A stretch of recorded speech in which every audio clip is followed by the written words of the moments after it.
దక్షిణ కొరియా పర్యటనలో ఉన్న మన రాష్ట్ర విద్య, ఐటీ, ఎలక్ట్రానిక్స్ శాఖల మంత్రి నారా లోకేష్ అక్కడి ప్రముఖ సంస్థల సీఈఓలు, గ్లోబల్ హెడ్స్ తో వరుస భేటీలు నిర్వహిస్తున్నారు. 5వ రోజు పర్యటనలో భాగంగా సియోల్లో కియా మోటార్స్ ఉన్నత స్థాయి బృందంతో మంత్రి సమావేశమయ్యారు.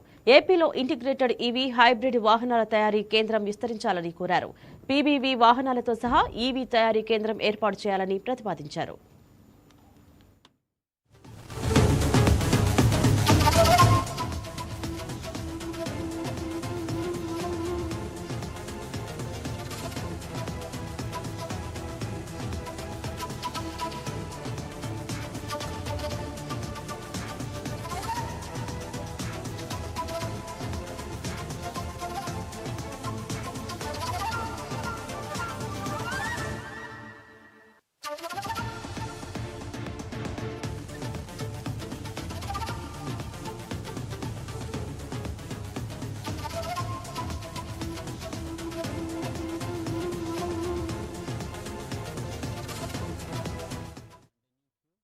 విశాఖ సమీపంలో సీకేడీ అసెంబ్లీ ఎగుమతి కేంద్రం ఏర్పాటు చేయాలని విజ్ఞప్తి చేశారు. ఈవీ కాంపోనెంట్లు, బ్యాటరీ సిస్టంల తయారీ కేంద్రం ప్రతిపాదనను కియా ముందు ఉంచారు. EV power training, testing, vehicle homologation centre ఏర్పాటు చేయాలని సూచించారు.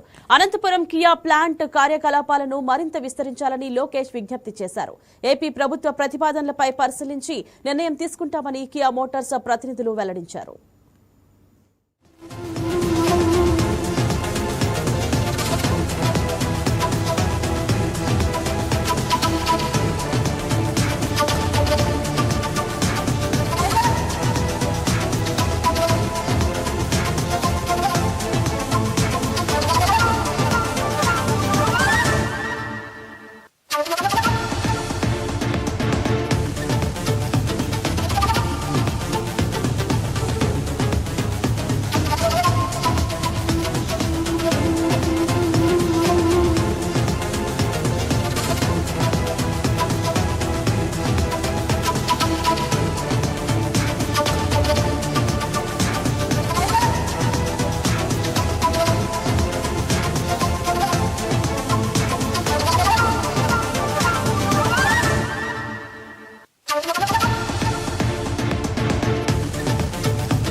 సౌత్ కొరియా విదేశాంగ ఉప మంత్రి సిసిలియా చుంగ్ తో లోకేష్ సమావేశమయ్యారు.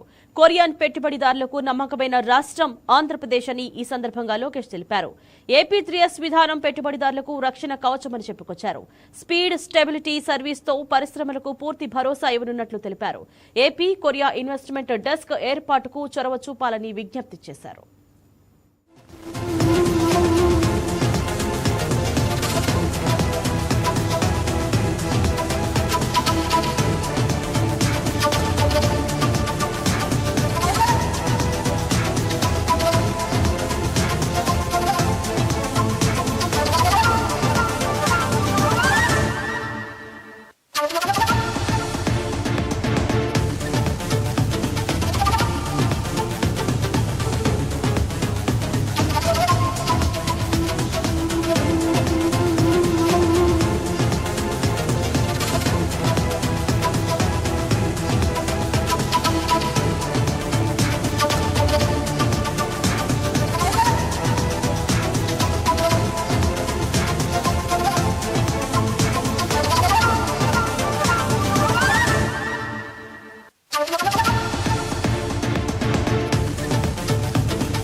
ఏపీలో కొరియన్ కల్చరల్ సెంటర్ ఏర్పాటు చేయాలని ప్రతిపాదించారు. కొరియాతో కలిసి సంయుక్త శిక్షణ అకాడమీలు ఏర్పాటు చేసేందుకు ఏపీ సిద్ధంగా ఉన్నట్లు వెల్లడించారు.